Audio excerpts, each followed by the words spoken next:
Welcome everybody, Marcus Stone here. In this video you will learn how you can set email display in Slack admin. So let's start. First, what you want to do is just be in Slack. Click here on this arrow right here. And now what you want to do is go to administration and workspace settings.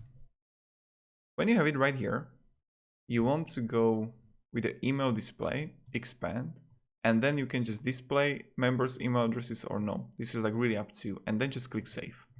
When you have it, you got it, and it was quite simple. So yeah. Opa, opa. And that's how we do it. Thank you very much everybody for watching. Have a great day and see ya. Bye.